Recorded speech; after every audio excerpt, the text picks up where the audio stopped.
So we're going to transition and talk a little bit about some of the islands.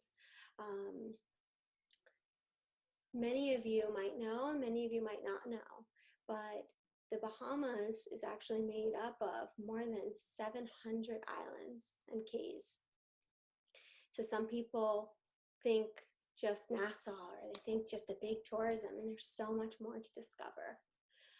So today, not only is it my intention for you to see that there's so much beyond even just the beautiful beaches, which we identify the Bahamas. There's so much more to discover within the Bahamas, but it's also the people are the heart and soul of the islands. I've come to now probably visit maybe 6, 7, I'd have to count, but I've visited several. There's 16 that are really open for tourism. So what we're going to do this morning, and we're going to have a really beautiful conversation and interview with Daphne, who is the owner of Abaco Neem, and it's a 120-acre farm in Abaco. We're going to kind of dive a little bit into Abaco this morning, but we'll get in this afternoon into that kind of more heart and soul of Abaco. So this afternoon, I do hope that you come back, because that's something super, super special, the conversation that we're going to have with about, I think there'll be about 7 Bahamians that we have on our panel, and it'll be a bit heartfelt, I think. We'll really dive into some of the lessons of resilience and how we can really manage through the crisis that we're all at now. So I am going to start by showing you a couple of our favorite things about the Bahamas here. And then let me make sure that we see, one moment here, that we see Daphne over here. Do we see Daphne? Let's see. Where do we have Daphne? Daphne, give us a hello. Unmute yourself and give us a hello. Where is she? Oh, she's up there. I see her there. Okay, so let me show you. Let me share my screen here. I'm getting better at this.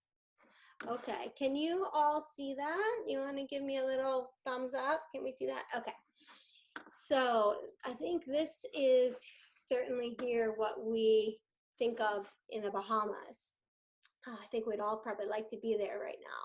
But the Bahamas, I think for most people, they think of the beautiful beaches, the crystal clear water, and it is endless, endless blues, and so many different shades of blues, from the sky to all the different colors in the ocean. It is so stunning. So for all of the water sports and anything on the water, fishing, boating, of course, these are actually scenes from Abaco. So we can probably find out from some of our friends there. We've got those lighthouses, so I'd love to know what some of those are. I'm actually going to pause this for a moment. But we're going to transition into what's really beyond the beautiful beaches in the Bahamas and in Abaco, and we're going to talk a little bit about Abaco Neem. Now, we have a few Bahamians here with us that I think use neem as part of their natural healing. And Micah, maybe you do. Chef Simeon, maybe you do. We've got a few people there. So if you want to unmute your microphones, because we're going to dive in with Daphne, but I would love to hear from a few of our Bahamian friends here and to explain to everybody first, what is neem and how do you use it? Because it's something very new for me. Would somebody like to jump in and tell us a little bit about what neem is and how that can help us all in this time right now? Wait, is anyone else going to talk? Or no, can I go? You can go ahead, yeah.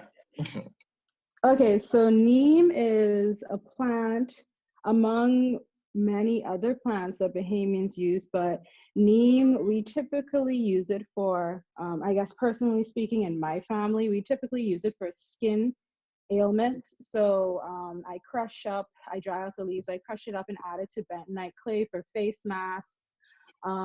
Sometimes I add it to like creams, if I have a rash, or they're really good, the liquid for drying up wounds. If you boil the bush and you dab the liquid on your skin, it's mostly, at least as far as I know, and Simeon, you can correct me if I'm wrong, but in my family, we predominantly use it for skin ailments along with something else called rooster comb. We use those for wounds and stuff. Oh, well, Miss Daphne is back. So as soon as she unmutes herself, she can give you the real insight. I use it obviously as a chef. I've used products from Daphne that we've used. Neem is instead of using chemicals for insect repellent, I know neem definitely is good for that. So we've used it around the restaurant in the summertime. Also, too, we use the honey that they have from the bees that consume neem, and also too, there there is a farm in Abaco that their chicken fed neem products. So it's a part of their diet. And that was the product that we would use exclusively in the restaurant in Abaco. So definitely as a food source, it is something that as a chef that I've used quite a bit. And I think I've gotten many a gallon of neem honey from Daphne over the years. Yes, thank you very much, Simeon.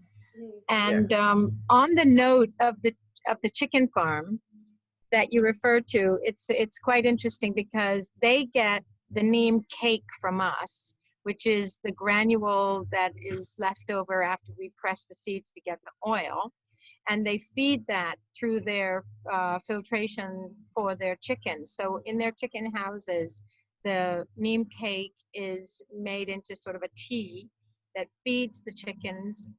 It keeps intestinal disease away and helps their immune system. So theoretically, the chickens don't get sick, so they don't need to get injected with antibiotics or any of those other harmful medicines. And then we go to them and we collect the manure that their chickens provide, and we feed it back to our trees on a rotation cycle. So it's going full circle. It grows here, it gets eaten there, it gets pooped out and comes back to us. So it's a win-win situation. Awesome. Thank you, Daphne, for joining us here. Daphne, you have quite a large farm there in Abaco. I think it's about 120 acres. So this is certainly beyond the beaches that we are used to seeing in the Bahamas and in Abaco. Daphne, have you always been a farmer? Tell us a little bit about yourself so we know who Daphne is, and then we can understand some of these healing tips that you have to share. Well, actually, I haven't always been a farmer, but I was raised by, in the Bahamas, we always did backyard farming. And my aunt was president of a horticultural society that I lived with for some time. So I've always been interested in nature. And as a teenager, I was vegetarian for many years, much to my family's distress. They were meat eaters and still are. But and then I got into practicing yoga. So I guess my background is as a mother, naturalist at heart. I'm a licensed Sivananda yoga instructor, and that was a wonderful yoga session you had this morning. Unfortunately, I wasn't able to actually participate, but Micah did a fantastic job from what I can see.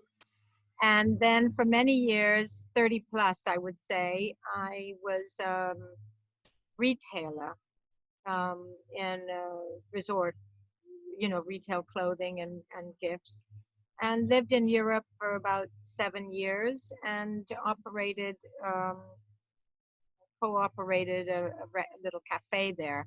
So I have quite a varied background, but I always wanted to have a farm, and I guess I'm, at the right point in life now, being able to enjoy, this wonderful space in nature that it's not a beach, but we do bathe here among the trees, and it's a very energy uplifting experience. Not to compete with the beaches, which I absolutely love, but it gives a sense of peace and touching the soil and communing with nature, um, be it on the beach or on the land, is very similar, I find. Hmm. Is that what you call the bathing in the tree of the forest? Yes. You know, when we had our business in Marsh Harbor in the city, which basically is not not functioning at the moment, but when we had our business there, I spent probably at least 6 days a week in a building, you know, um, not not communing with nature, in air conditioning, in a business environment, you know, consumed with retail and wholesale and management. And at the end of the day, I felt exhausted. Mental work is far more, I think, exhausting than physical work. At least that's what I found. And on Sundays, I would come to the farm, and within half an hour, within minutes of being, you know, through the gate in this space, I immediately started feeling energized. So yeah, I call it bathing in the trees, in the tree forest, because just walking through them, it's like you're releasing all the toxins and negativity of work or stress, and you're hearing the sound of the music of birds, you're smelling fresh air, you don't have an electronic gadget, except of course I carry my phone to capture those special moments, but preferably it's muted and not receiving calls. Hmm. Daphne, thank you. You know, I think this would be a great time. I have just a 1-minute video right from Daphne's farm that will just give you the sounds and show you what she's really looking at, so that as we're diving into the conversation, you can understand the vastness and the space that she's really talking about here. So this is just 1 minute, but I'm going to let you listen to the sounds for this. So let's get it here. Can you all see that? Yes? Thumbs up? Okay. Yes.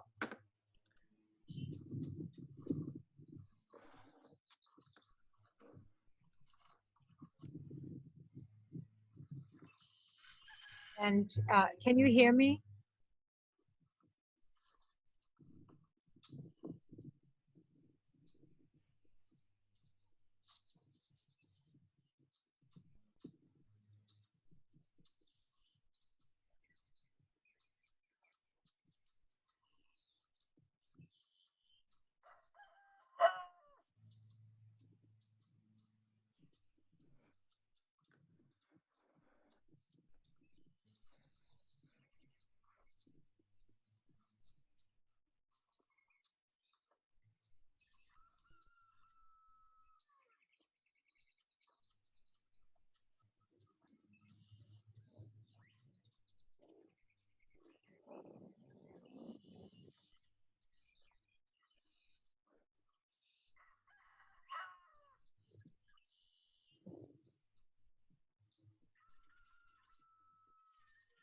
Good morning from the Abaco Neem farm.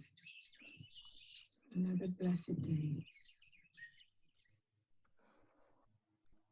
So it's obviously a very raw, you know, video that Daphne had just sent me. But I think for all of us, and certainly that if we don't have a farm, right? Like, or if we're living in a city, a big city potentially, we have some people from New York City there, right? So you don't hear these sounds of the birds in the same way. What do you think people can do in their big cities to kind of come back to a little bit of nature, maybe, you know, if they don't have access the way that you do there? Well, one thing that I would suggest is just, there's amazing music on the internet.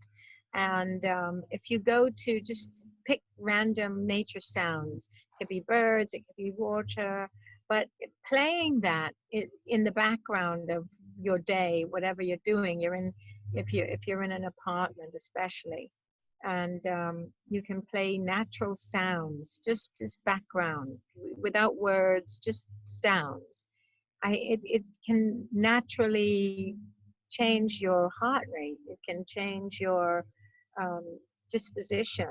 It helps you to get through stressful periods. And that, I think that would be, the best thing. If you've got a big flat screen TV and you've got a video attached to those sounds, then all the better. But I think just taking the noise out of our lives and allowing ourselves to be able to experience quiet. As for example, as a yoga instructor, I found that one of the most difficult postures for many students was the relaxation pose. I mean, they would challenge themselves in, any other posture, but in the relaxation pose, they had a really hard time just being still and being quiet because it's so foreign to their day-to-day routine. And this confinement, I think, gives us an opportunity to have a more intimate experience with ourselves, just going within and learning to listen to our bodies. And in terms of health, it can be so rewarding because when we're busy doing and moving, we don't feel the subtle signs that our bodies give us that can indicate that something's out of balance. The thing about Neem, our primary focus is prevention. Neem is not a miracle cure. It's a preventative herb or tree product that if you use it at the onset of these signs that I'm talking about, pain here, right there, then you can ward off getting to a point where you actually need to go for, medical practice or advice or treatment. Daphne, what would, to me, I think being in a farm and having all the natural plants and the neem that you have available for you seem, because it feels so different for a lot of people that are certainly here probably, what would be a typical day for you like when you wake up in the morning, or, to give us a glimpse into what that looks like being on the farm? Okay, well, first of all, I wake up to the roosters at about 4:30 in the morning. They start, and then I block them out, go back to my breathing, go back to sleep, and then about 6:30 again, they crank up. They're like, okay, you had your warning, now it's time to start your day. So then I get up, make coffee. I lived in Italy for years, so coffee is absolutely still a part of my life. And then I'll walk over to the hen house and open it up, because although they're free range, we do have the occasional feral cat, wild cats, wild boar that come onto the farm. So at night, after they've been fed, they all march into the hen house, which is a great big greenhouse that we converted into a hen house. And they find their spot and lock them up for the night. Sorry about that. My bromeliads just took up this time. Anyway, so after I've let them out and fed them, I will come back and have breakfast. I have a very hungry husband, wakes up very hungry in the morning, and those are beautiful neem blossoms. They smell like jasmine, and in the morning and in the evening, they give off the most profuse jasmine scent. It's intoxicating. Then, depending on what our plan is, it's a combination of either planting, pruning. That's me with a couple of helpers managing the beehives where we get that lovely honey from that Simeon likes so much. And there's this picture of the hen house. Yeah, we get fresh eggs and collect those. And generally every morning we've got fresh yogurt with mulberries or Suriname cherries, or we do eggs with veggies from the garden and herbs from the garden. And that's our little cottage that's become home away from the city. And we're just loving it. So yeah, our days are full. In the middle of the day between sort of 1 and 3, when it's the hottest, we'll take a little siesta, have a big meal then. So we have a big breakfast that keeps us going, and then we have a big late lunch, and then we work through the afternoon very often until dark. I still do my business here. I have a nicer environment than 4 walls, but I do most of my business management in the afternoon, and Nick goes back to the field where there's endless mowing, planting. Remember, he's pulled out about over maybe 1,300 trees that were downed from the hurricane, and we're still managing. So when you take out a tree, you've got to move it out of the field, got to chop it up. We burn it to make ash, which goes back into the soil. So everything that we remove is used back into the farm. And it's a lot of labor, and it's just he and I. We have no helpers at the moment. There's nobody available. Anybody who is available is busy in construction and reconstruction, and we ourselves are in the middle of doing expansion and moving our business from the city here. So we've got, we're using containers that are being fabricated for us right now in Jacksonville, and we're going to have our housing for employees and our production center here on the farm, which is going to be wonderful. Wow. Yeah. Do we have any gardeners or anyone in the group that is planting some of their own food, or anybody have any questions for Daphne? We still have a few things to cover, but I'm wondering if anybody listening might have some questions. If you want to unmute and ask away. I have a question. I have an ant problem, and for the ornamental part of my garden, I don't mind using the ant bait or the mound killer or whatever, but in my garden, I don't know what to use. I've tried the borax and sugar combination. I've been doing that for like 3 weeks, but that's not working. So I was just wondering, because they're like eating away at the roots of whatever I put in the ground. Are those red ants, black ants? They're fire ants, the other red ones. The fire ants? Oh, wow. They're tough. Now, neem cake, that same cake that they feed the chickens, it's an excellent insect repellent. I mean, it repels over 200 different kinds of insects. You can till that into the soil. I can say that I have huge success, or I guarantee that it will deter the ants. But what it does is it also it stops the reproduction process. So neem, just as a point of interest, it also can be used as a birth control for animals. Everything that happens in animals and humans, it's pretty much the same. I would try that, and also you can do a spray, but if it's getting at the roots, I would definitely till that into the soil and see if it helps. Also, a tree, let's say this is the trunk of the tree. The root system, the surface root system of the tree goes out as far as the crown of the tree. So the feeder roots that are getting probably attacked, as wide as the top of the tree would be. people make the mistake of putting their ant killers or their fertilizers close to the trunk, but it really needs to be further out. So making a circle sort of under the crown of the tree is where you want to fertilize, or you want to use any kind of, Okay. pest management. Micah, That makes. I have something for you too, Micah, with the ants, with the fire ants.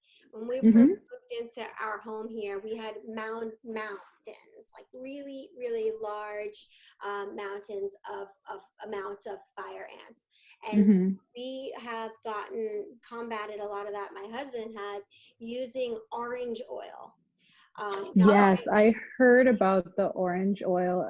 It melts like the coat of them as well as kills them out. It's just I don't have access to that here right so now. I'm not talking about like, because I love like the little oils, like I like the doTERRA oils. So, but for this, we don't use that. The cold pressed one, right? He orders orange oil that's about this large, and he orders it from Amazon. I don't remember the Mm-hmm. price, but it's pure orange oil.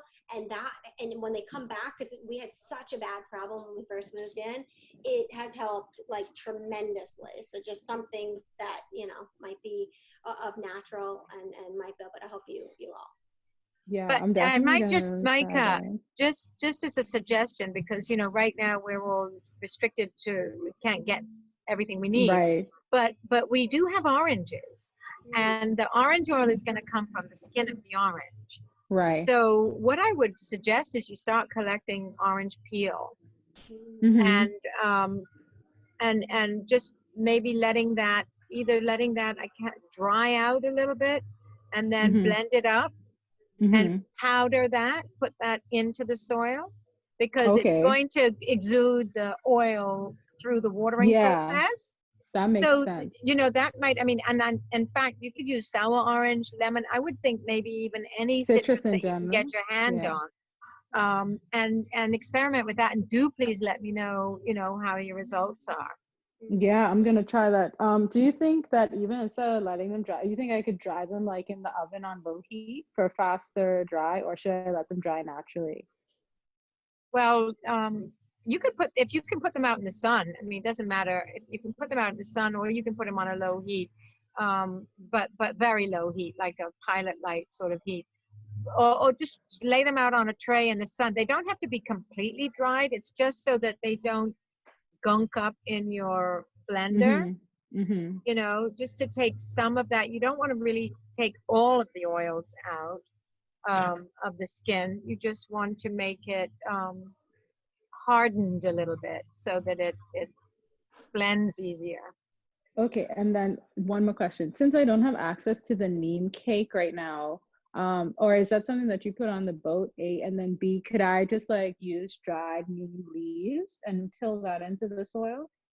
You can, if you have access to neem leaves, you can always put those in the soil. But we Okay. do have our production manager, Barbara. She's in Nassau, and we do supply all of our, the stores in Nassau. We have our mail orders. Everything goes out of Nassau. So I'm shipping constantly to Nassau on the mailboat, and all of our products are available. You just have to, place your order with me, and she handles distribution there. Okay, alrighty. Thank you. This is very helpful. I think we have a question from Christine. Christine, do you want to unmute and ask your question? Hi.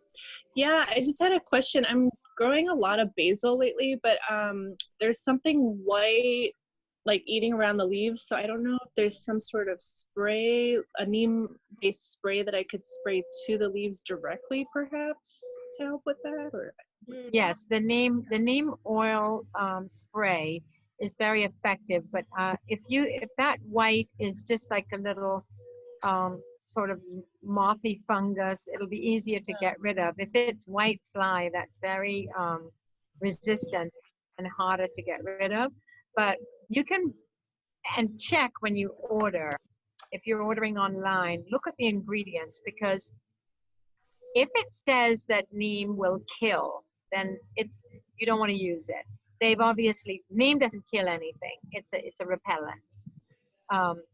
So they put something else with it. Look at the additives that they put with it, because when you spray, especially basil or any herbs, they're going to absorb all of that, and then you're going to eat it.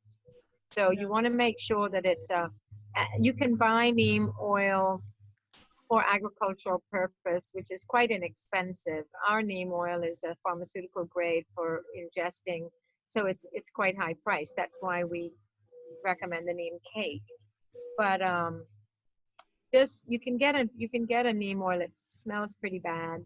The one that they have on the market, typically the inexpensive one, it's basically rancid. But if you're using it for gardening, it's not so terrible. And or you can get something that's already blended for using as a spray. But like I said, they focus on the neem, but read the fine print to make sure they don't have any toxic chemicals in there. And then definitely, when you spray, you want to spray the underside of the leaf as well as the upside, and do it maybe twice a week or every 2 or 3 days initially until you get control of that. But it should definitely help.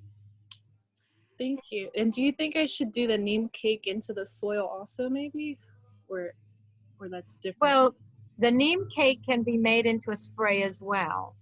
And okay. In the case of the roots, I was saying definitely put it straight in the soil, but a half a cup to a cup, depending on your infestation, of granule soaked in water for 4 to 5 hours makes an excellent spray for the plants. And you need to add just like a teaspoon or a half a teaspoon, depending on how much you're making, of liquid detergent, which acts as an emulsifier, and it helps it to cling to the leaves of the plants. Otherwise, it just sort of rolls off. Yeah, so you can use it as a spray, as well as once you soak it and strain it, the granule that doesn't liquefy, you can then put that into the soil as well. Okay, thank you.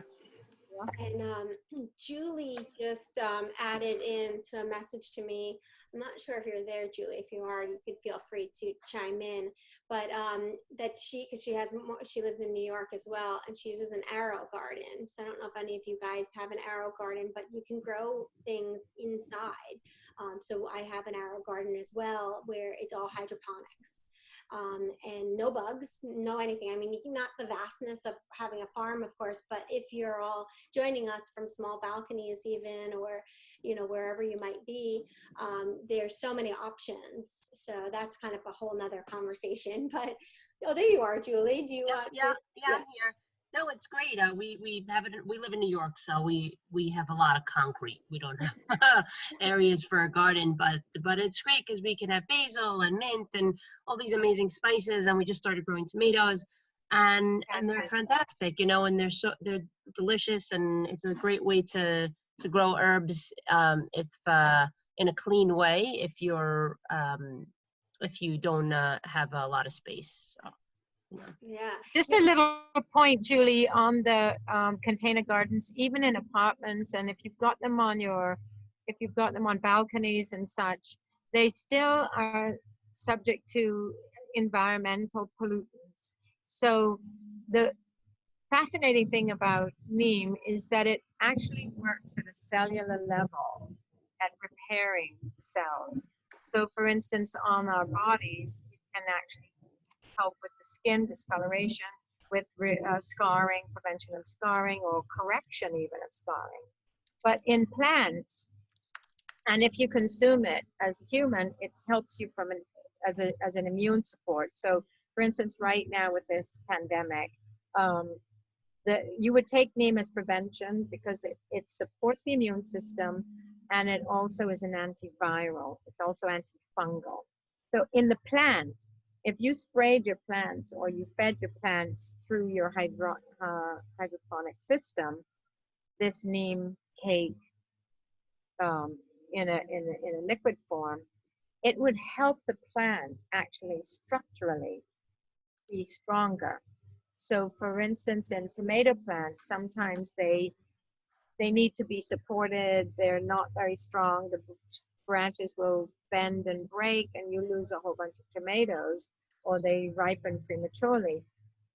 This will help them to actually be stronger and support themselves. And it also cuts down on fruit loss. So a lot of times you get little fruit forming or lots of blossoms, and then they drop off because the plant cannot really sustain that level of development without, support. So it's like feeding vitamins. I mean, because neem is a pest control, but it's also a fertilizer. It actually has all the components that a plant needs to thrive, or the body needs to thrive. No, I mean, I live in Florida, so I'm similar climate to you, of course, Daphne. I'm assuming I could probably grow neem here, but can those who might not be in Florida or Bahamas or in the tropics, can they grow neem in pots on balconies? And I mean, is this something that's possible? It's very tough. The thing that neem doesn't like is it doesn't like wet food. So in other words, it doesn't like a lot of water. And that's one of the reasons why we lost so many trees here, because where the water pools, if it's in standing water for too long, it'll cause a tree to go down. It'll just drown it, basically. And it doesn't like frost. Now, as far north as Brandon in Florida, there is a tree, Neem Tree farm there that basically Vicky grows trees in pots. She has a few in the ground, but that is one source of neem trees if you wanted to order trees in the U.S. Neem Tree Farms is a good friend of mine. Okay. Is it called Neem Tree Farms? I can put that. Yeah, Neem Tree Farms. Yeah. Probably Vicky Parsons, and I'm always promoting her business. But she unfortunately doesn't have a farm that she can produce her products from, so she has to import the raw commodities. But unlike us, we have that little advantage over her, being able to grow our own source of product. But neem in a greenhouse or in an apartment, it's going to be tricky. You can certainly try it. We've grown, they grow pretty big. They can grow to 60 and 90 feet in the ground. If you keep them in a pot and basically bonsai them by restricting it has to be a big size pot, definitely. Okay. All right. Thank you. Yeah. So before we transition to chef, first, does anybody else have any questions for Daphne? Daphne, is there anything else that you'd like to share? Any other, oh, I think we did have a question, sorry, from Gail. Yes, I left one on the chat. It's Yeah. if you have a skin fungus, does the neem oil or whatever, what would you put on it? It's like a ringworm, like a child would get from playing outdoors. Oh yeah, we have a product that we make called neem leaf extract, which is amazing. It's a tincture basically made from the neem leaves and the bark, and you can just put it on any kind of skin fungus, nail fungus, and ringworm. It's particularly effective on. You can also use it in your mouth for oral issues and for cutting down on bacteria, plaque buildup. And then the neem oil applied after the extract, once the skin is dried or even alternating, will speed up the healing process. But we have three, we call it our core 3 products, which are the oil, comes straight from the seed of the tree, the neem leaf capsules, herbal supplement, and the neem leaf extract. Those 3 products should be in everybody's medicine cabinet. There's so many different ways to use them, and they're all antibacterial, antiviral, antifungal, antiseptic. It's just a choice of which one you have to use, but whichever one you have, you can use for many different things. And we do have online ordering from our website, abaconeem.com. It's very simple. And one point I would like to make, Dawn, I don't think we touched on at all, is where we're going for the future with Abaco Neem Farm. We realized, do I have a minute? Yeah, of course. Please share. Okay. Yeah, please share that. We realized through this whole Hurricane Dorian devastation, and I mean, our city was literally wiped out. There's nothing left of the city, and we are in the process of rebuilding, but it will be a long struggle going forward. And then, of course, the COVID virus. We haven't had any virus on our island, thank God, but we're still in lockdown. So basically, we have to adhere to the whole curfew lockdown that applies to the whole country. So we're almost getting back into hurricane season when we haven't even recovered or repaired from Dorian. What we realize is that what we have here, what we are able to experience, is just so amazing. We're so blessed and grateful for this, that we want to be able to share this with people who are in New York, in City Grid, or wherever, corporate Bahamas, where people don't have space and time and are not able to disconnect through nature. So moving forward, we've decided to, focus everything on the farm and develop a health retreat. And I look forward to communicating more with you on this going forward, but using this as a venue for health practitioners to be able to bring their following to a place where they can experience, this environment that's healing and clean air and disconnect from the crazy world that they would be living in. So I just wanted to share that as something coming for the future. Out of every disaster, we can create something positive. It makes disaster easier to bear. That's a really good message. Yeah, thank you, Daphne, for that. And you do ship your products to the U.S. as well, don't you? Yeah, we ship everywhere in the world. DHL is our current shipping provider.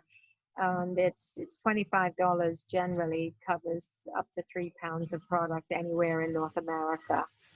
Well, the US, Canada's a little bit more. But, and we ship out sort of once a week. Everything is kind of consolidated so that our people have to move less around and only, go to DHL like once a week. But yes. Yeah. Can order online. And if you have any questions, if you, have personal questions, anyone, you can email me as well at info@abaconeem.com, and I'm happy to, answer any questions. And if there's something else that you're thinking of, you can always drop it in the Facebook group, because other people might be thinking of that same question. So Daphne is there and she can answer it there as well. We have one more question, and then I'd like to transition over to Chef.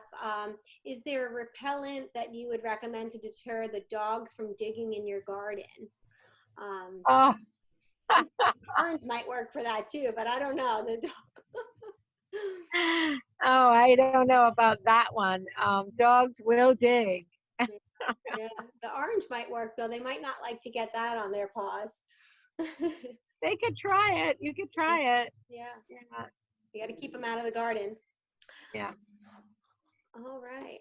So Thank you, Daphne, for that. That was really beautiful. So in the follow-up, I included Daphne's website in the chat there, but in the follow-up, we'll certainly have that. We'll have a little bit more information for you on Daphne there as well.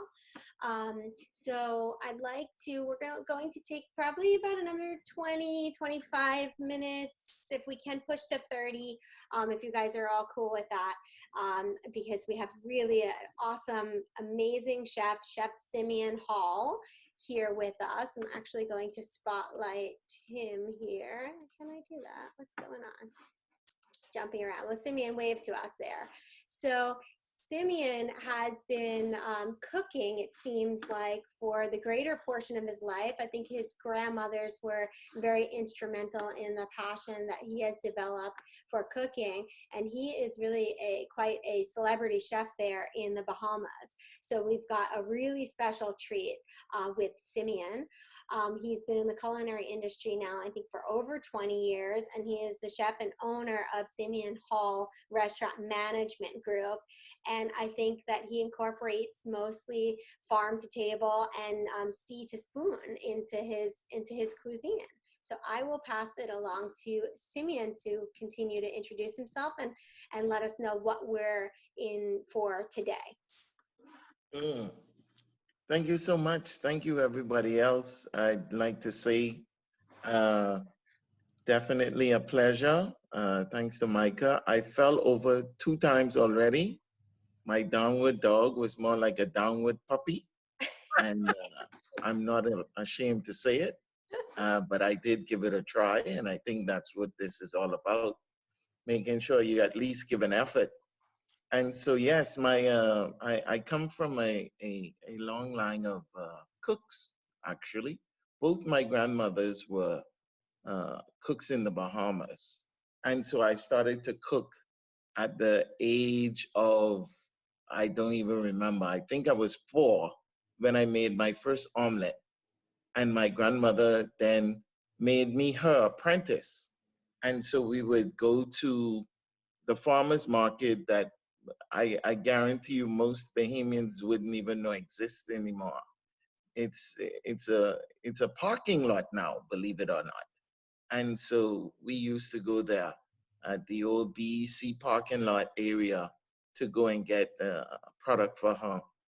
And then my other grandmother was a chef at a famous hotel called Nassau Beach, one of the better hotels in its time. At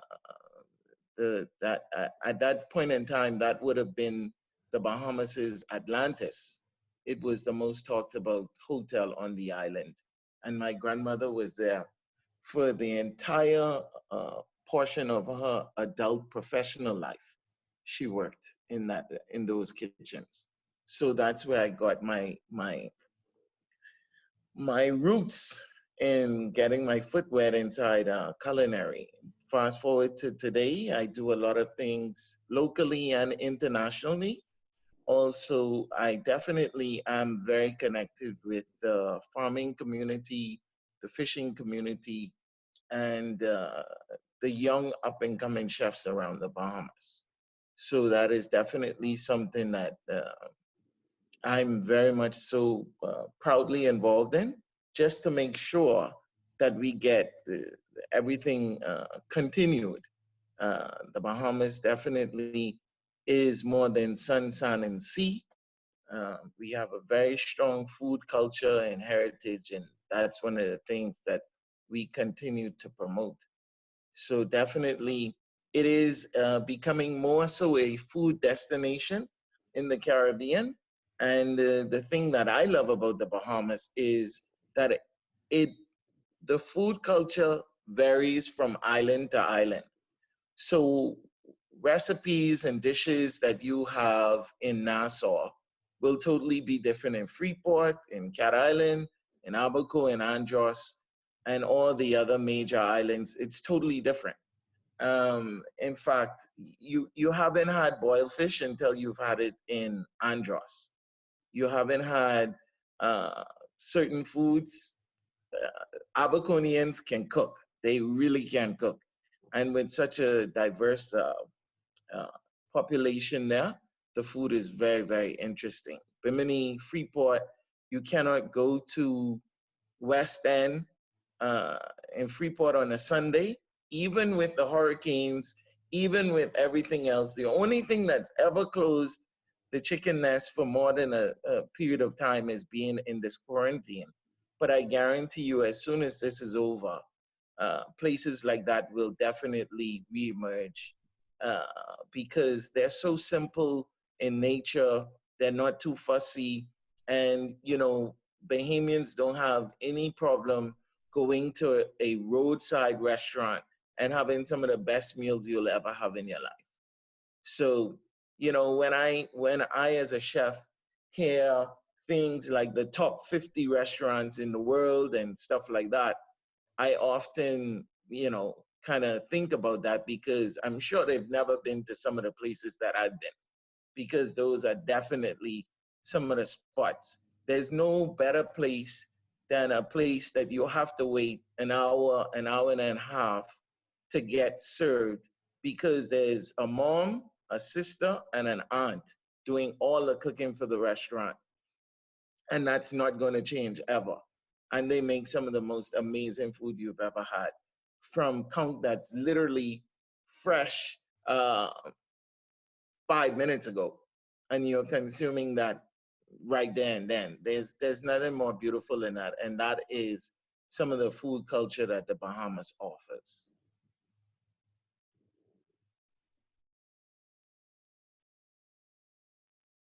I can't hear you, Sorry, Don. I had to unmute myself. Yeah. You know, I think what I've also noticed is just, you know, when you have somebody like you, Simeon, and people who have been cooking with their families since they're children, it becomes a part, a way of life, right? Like just a way of being. And the passion has grown from, I mean, you said from when you were 4 years old. That's amazing. Yeah. Yeah. So yeah, it's definitely a part of the DNA, and it makes it, because now what happens is I can no longer just cook a meal, as crazy as that sounds. It has to be, or it comes from a story. Almost every recipe that I have, I prefix it with a story. Whether or not I share that story is one thing, but it's always with a story. So everything has that connection, because I found that even in the most elegant of places, whether it's on the side of the road or if it's in a Four Seasons hotel, when you go in and explain to somebody the story of a dish, the heart of a dish, the reason why you prepared something the way that you did, it opens them up to the experience that you're looking for. And that's different than just, you know, taking food and just eating it. It's having that experience, and really and truly, when I feed you, I want to give you goosebumps. And that is my theory for when I prepare anything. If you don't get goosebumps, something ain't right. I love that. And I think that, I mean, I love that you say that, because there's, even when you think about visiting a destination, any destination, you know, the Bahamas, and there's so many destinations within the Bahamas then too, it's like there's more to what you see on the outside. And when you get to meet the people and hear the stories, and I think that's what, you know, I really hope to be able to transmit this afternoon is the stories and the people, because that's why people will keep going back and keep going back again and again and again. So I love that you incorporate that in with your food. I haven't actually heard it said like that from a culinary standpoint, but it's so true. Yeah. And have you written a book, Simeon? Actually, I'm in the process. Would have actually been doing more of it if we weren't all facing what we're facing now. But definitely, as soon as everything opens back up, I get back into it. The book is called 700. It's based on the fact that we have 700 islands and keys. So it's a cookbook that speaks about the past and the present. So basically, I have about 60 of my grandmother's recipes. And then I'm going to write adjacent to her recipes are going to be my interpretation of those recipes. So you have old school and you have new school, and both of them sharing the common denominator of the story. So that's the book that I'm working on. And like you said in the beginning, it's not just rooted in Nassau, the capital. It goes and travels around the entire Bahamas. And so there's recipes in there that I've been working on that Bahamians don't even know of, according to where they live. So there are certain dishes that I've gotten from Abaco, certain dishes that I've gotten from Bimini, et cetera, et cetera. So it's going to be a historical journal, lifestyle, very artistic, well done book. And I'm proud to say that to date, 100% of it is being done by locals. So the publishing house, the photographer, the editing, everything has been done local. And so we set to shoot that whenever I'm back in Nassau again, and really, really rooted in home base and making sure that everything is where I need it to be, and all of the ingredients, etc. And I get to travel not just in Nassau, but we're going to travel throughout the length and breadth of the islands. And that's going to be so exciting. So fun. So exciting. So there's diving for our own conch, fishing for our own fish, and other products that we will definitely procure ourselves just for the cookbook. And this is a way of life that, nowadays, I think most people have gone away from being a tourist and they're now a traveler. And so these sorts of experiences are definitely available. And if you tap into that, I think you would really, really get a true taste of the Bahamas. I love that. Thank you, Simeon. So I know that today you've prepared for everyone. You have a very classic, iconic Bahamian dish, the Johnny cake. Yes.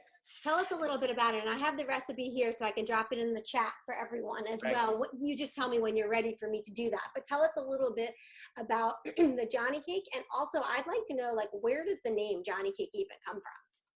Well, that's a good question, actually. And in the beginning, it was called Journey Cake. Because Journey Cake was the sort of very, Bahamians eat very heavy in the morning.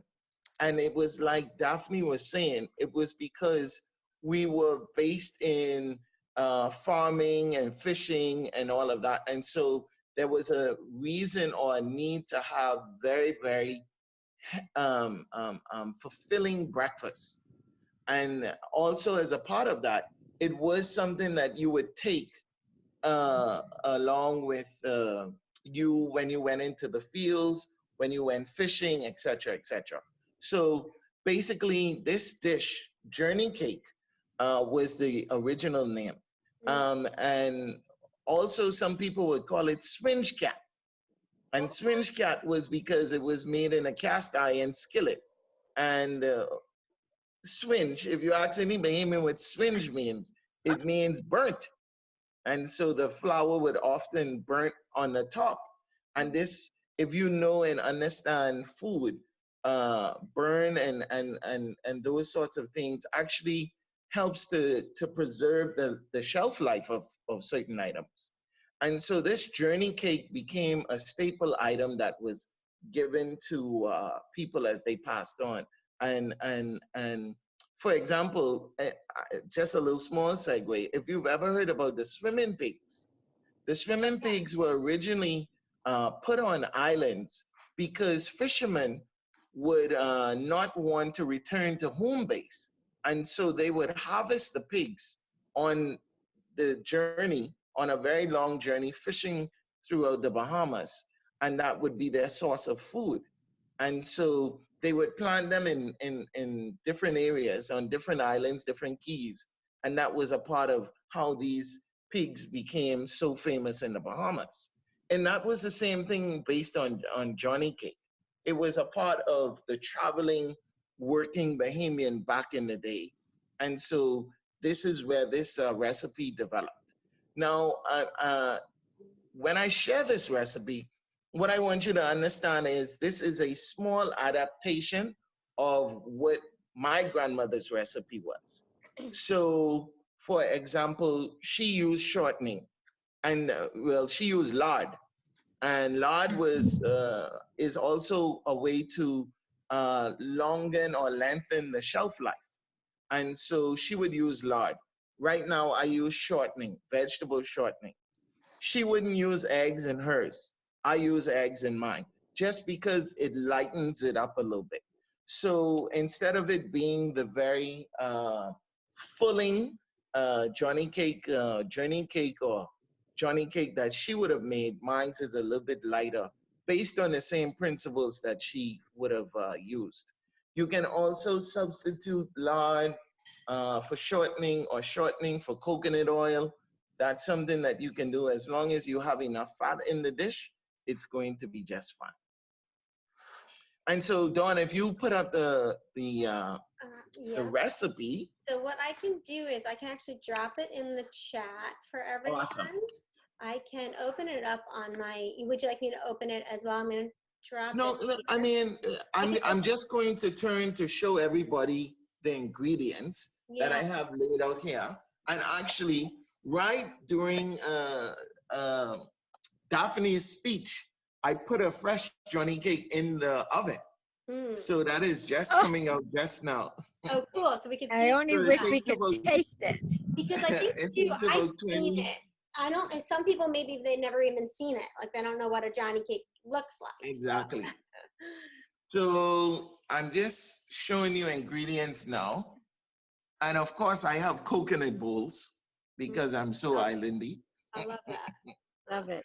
And so I substitute regular sugar for coconut sugar. And you can do that if you wish. If you want to use regular refined sugar, that's fine.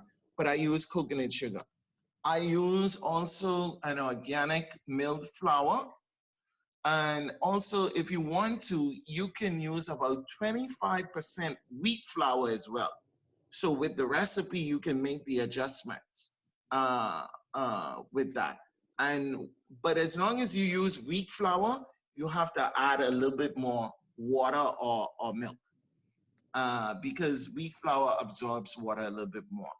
And then again, just the other ingredients right there, everything that I would just mix this up, mix all these ingredients until you get something that resembles more like an box cake mix, almost. That is what this recipe wants. Now, if you want, here's the thing, the recipe that I gave you is for a more denser loaf. If you want it to be a little bit lighter, just add about a quarter cup more water to that recipe that Dawn shared in the chat. So, and then we go to, of course, my studio apartment stove is a stove top. And this would be what it looks like. So it definitely resembles a cake and a bread. So it's actually in the same culinary family as biscuits. So it's a quick bread. So it's the same thing. And then of course, Daphne would know this, Dawn, whenever you take out Johnny cake out of the oven, you immediately slather it with butter.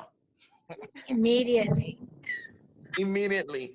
Whilst it's still hot, you want to make sure there's smear butter all over the top of that. Oh, that my grandmother so did it, beautiful. her grandmother did it, and probably somebody else's grandmother does it. So definitely. And so now you have the recipe there. The only thing that I would say is flour has its own temperament.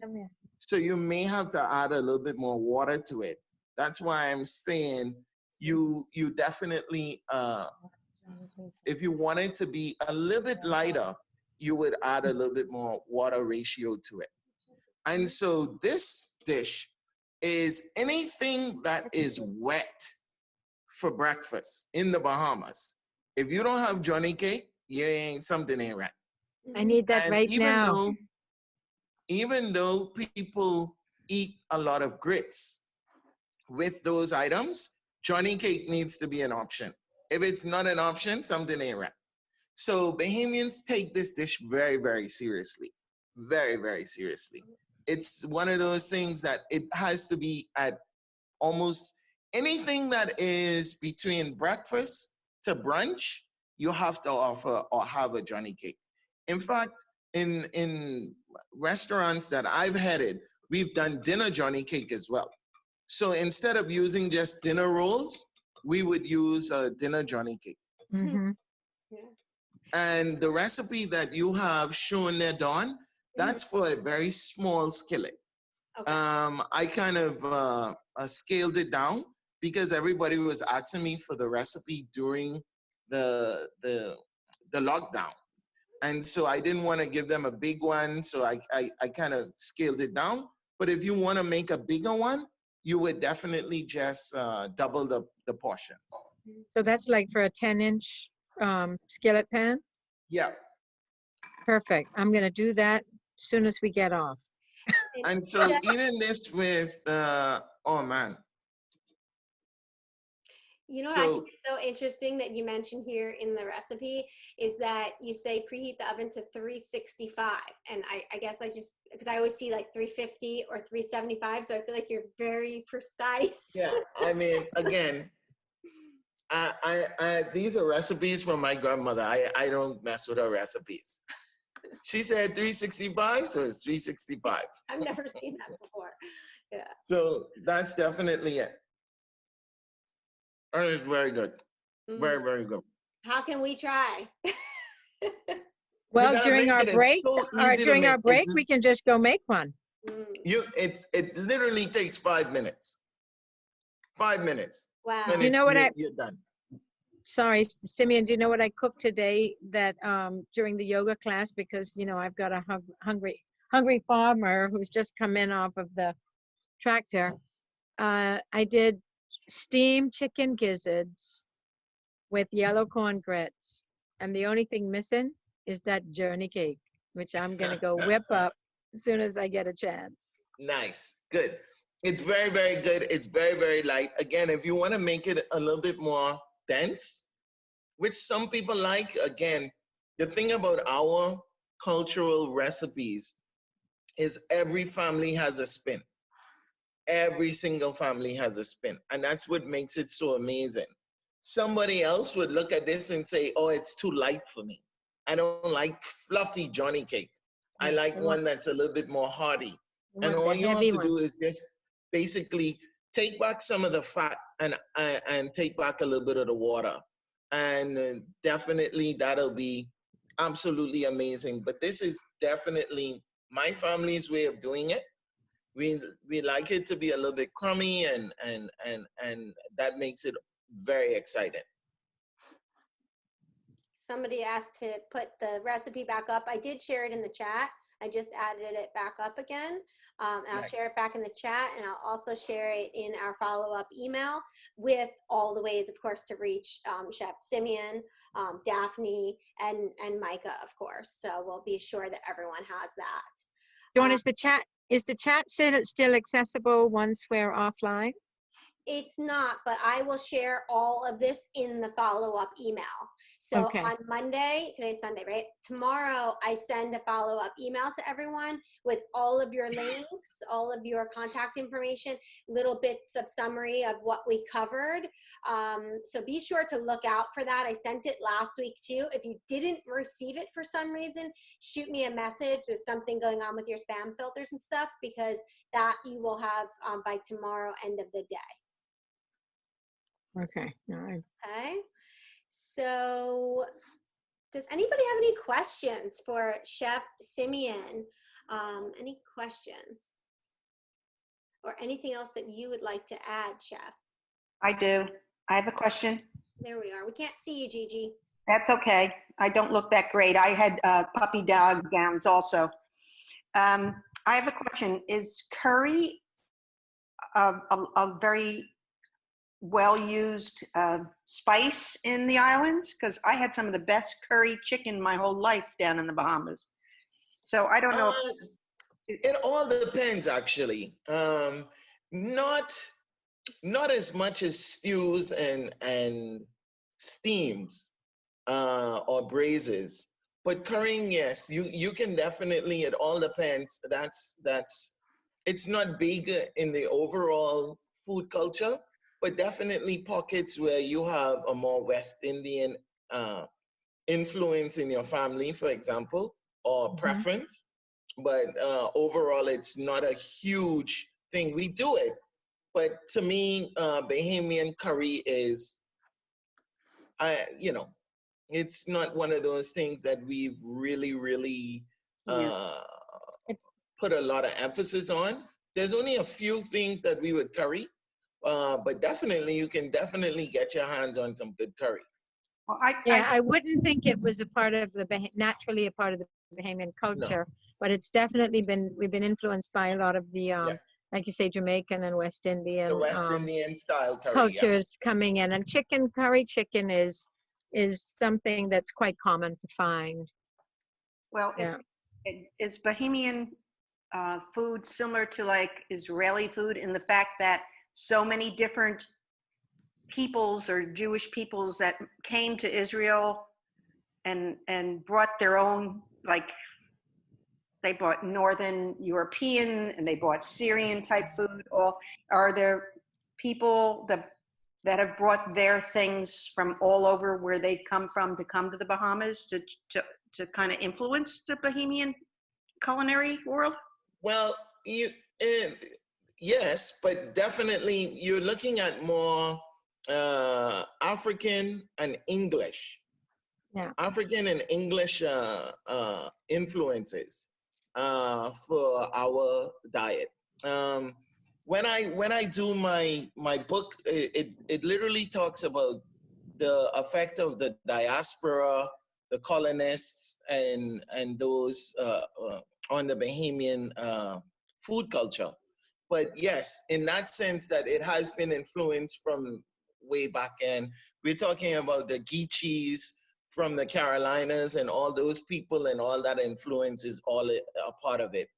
But if I had to hone in on the influence that most speaks to the Bahamas, I would definitely say African and English influences. Thank you. Simeon, can I just put in my order now, please, for the first printing of that 7 recipe book?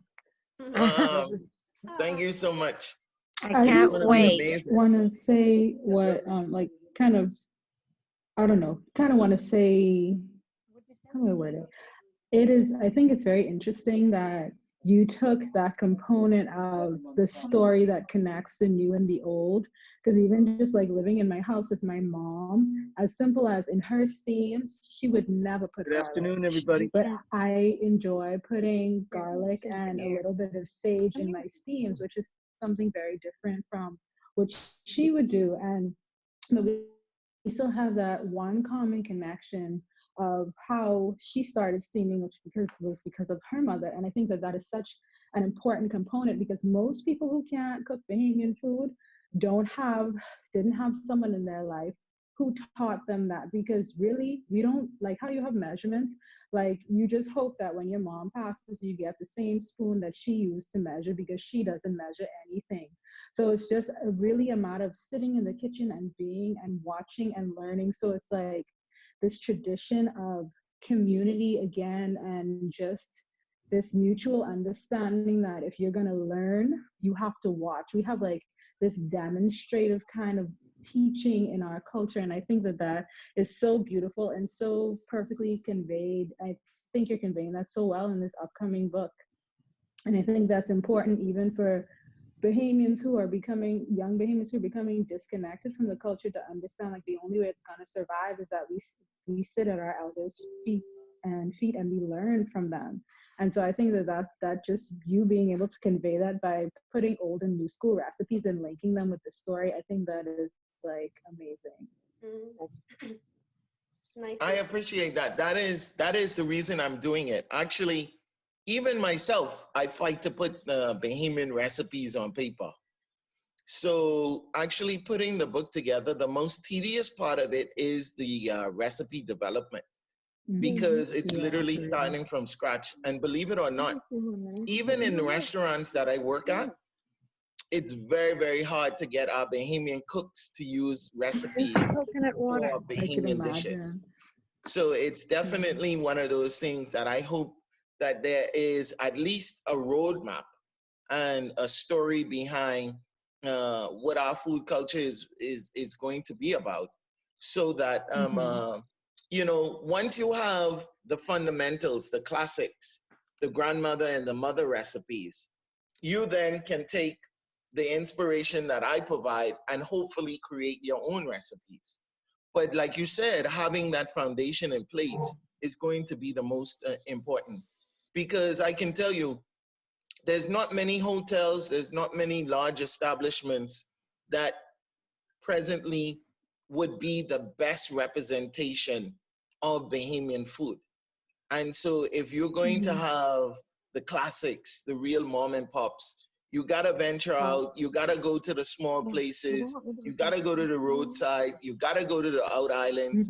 You really have to connect with the people who represent that style of cooking, because that is going to be most important for you to have an authentic taste of the Bahamas. It may be good, but it may not be something that my grandmother would do.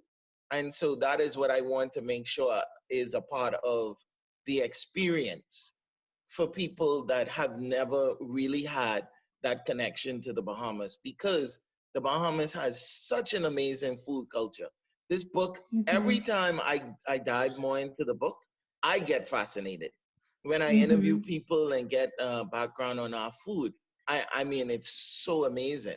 And it's one of those untold stories that hopefully, not just myself with this book, but other people will be inspired to do more and really just bring our heritage to the forefront through food.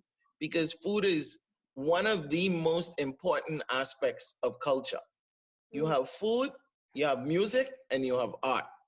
But food is the takeaway that everybody always jumps on, because you can go and never see the music or never hear the music, but you're going to eat the food. You may never visit an art museum to see authentic Bahamian paintings or even pay attention to the architecture, but you can eat. And so we have an opportunity to really tell the Bahamas through food. And so things like dry conch and pickled conch and fatback and all those things that, you know, it was a reason why our grandmothers and stuff lived so happily and so long, and now, you know, we having problems when we taste. So, you know, we address all of that in the book, and I do a lot of it on my social media and my website, because like I said, every meal has a story. If it doesn't have a story, it's not a good meal. I love that. So great. And you're working on some vegan things now, I know too. So you've been sharing some of that in the Facebook group. And yeah, it's just really such a nice way to address it. And that food, like you said, every day we're eating food, but every day we're typically connecting with someone too over food. So it's that connection as well. Thank you, Chef. I think we may have had one more question. Did we have any other question for Chef before we wrap it up for the afternoon? I do. Hi, Kira. How's it going? This has been great. Chef, do you have any tips or tricks for cooking seafood? It feels really intimidating to cook it at home. Maybe one or two tips or tricks for cooking some seafood? Ah, nice. Any seafood in particular? Maybe just a regular fish, and also maybe your take on lobster and how you prepare your lobster. Okay. Well, of course, you know, we use a lot of spiny lobster in the Bahamas, which is the lobster without the claws. And that is a little bit more savory than your main lobster that most people would know. But simply just to broil that, I think you don't want to mask seafood too much. Keep it very simple. Maybe you can make your sides a little bit more exciting, but your seafood needs to be, especially lobster, something with such a delicate taste. I would go very simple with that. Fish, well, I mean, you know, fish in the Bahamas, that's like that's like breathing air. And so definitely, here's what we do in the Bahamas. Lime on everything. We use lime for everything. Lime and a very unique technique that we have in the Bahamas is to cut hot peppers into salt. So we cut it into the salt so that the pepper and the salt play an equal part in seasoning the dish. So if you like spice, you're gonna like the salt and pepper cut together. It's going to be absolutely amazing. So you use that as your base. So almost, I would say, for me, it's equal parts salt to pepper. Now, if you're buying peppers in the US, where are you located? Las Vegas. Las Vegas. Okay. First of all, the peppers in the US are not pepper. I'm so sorry to say it. I've never found a hot pepper in the US.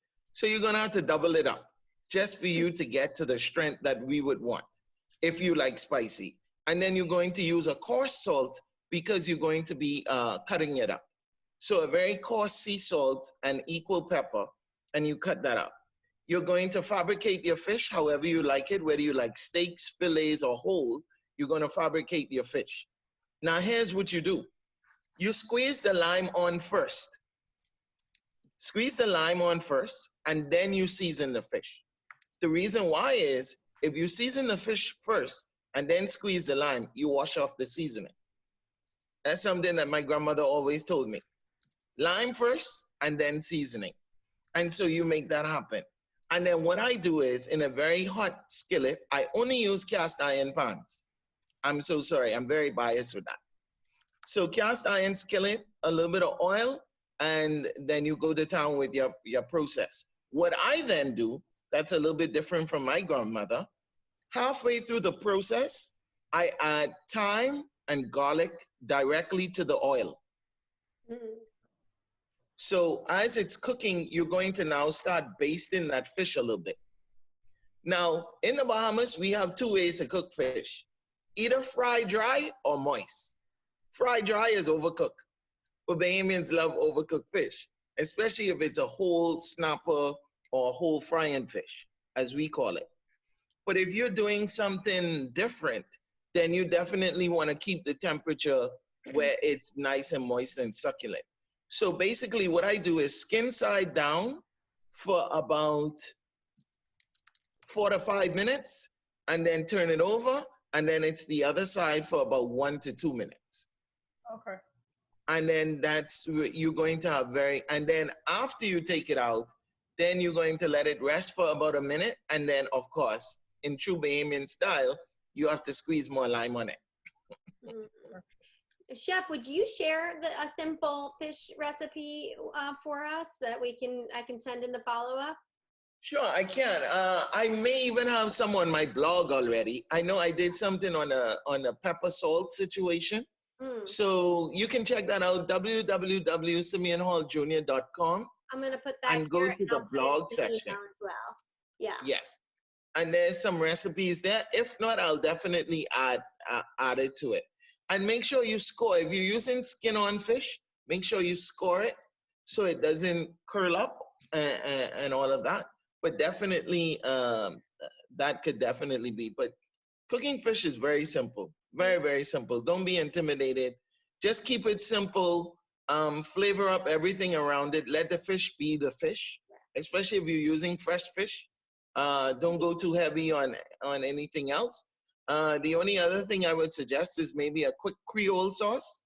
A Creole sauce is what we call steam sauce or gravy, which is basically tomatoes, onions, peppers, celery, and thyme. Awesome. Thank you, Chef. Yes. Yeah, that's good, right? We're going to share it in the follow-up email too, so you'll have a little bit more. But I think the key also is that fresh fish. So hopefully you can get some fresh fish in Las Vegas somewhere.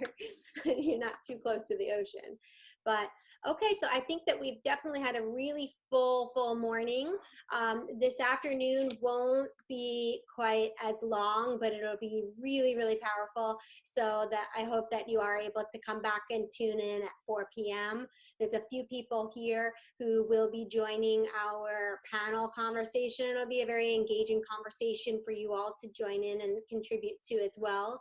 But I know Chef Simeon will be there, and Micah will be there, and Winsome, who you might see, give us a little wave, Winsome, will be there, and I think maybe a few people who aren't showing their video cameras. We'll have Daphne back again, and Daphne has somebody who has just joined her. If you'd like to say hello, Nick.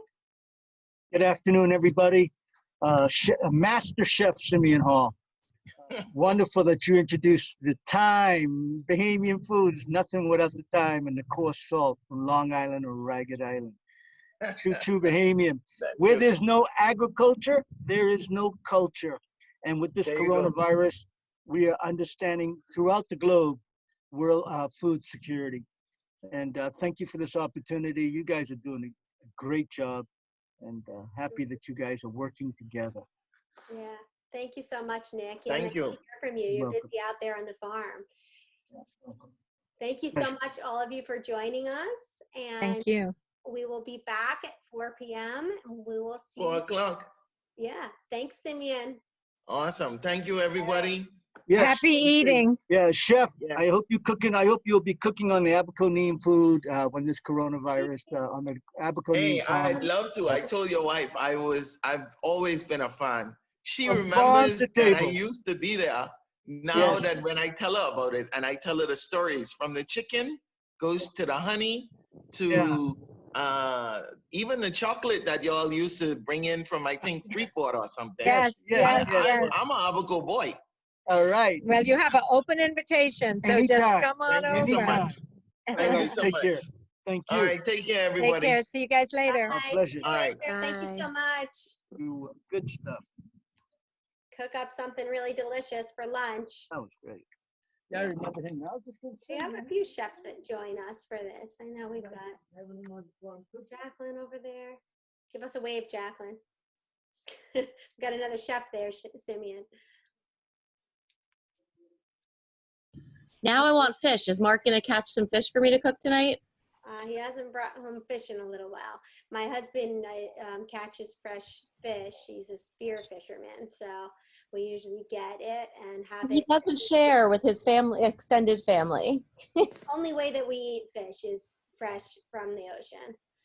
We never buy it from the store, thankfully. I mean, most people have to buy it, but we get to have it right from the sea. And we have to go to treatment for the PPE. All right. Well, thanks so much. We're going to end this meeting now. We'll see you back later again. We will start making our own in this study.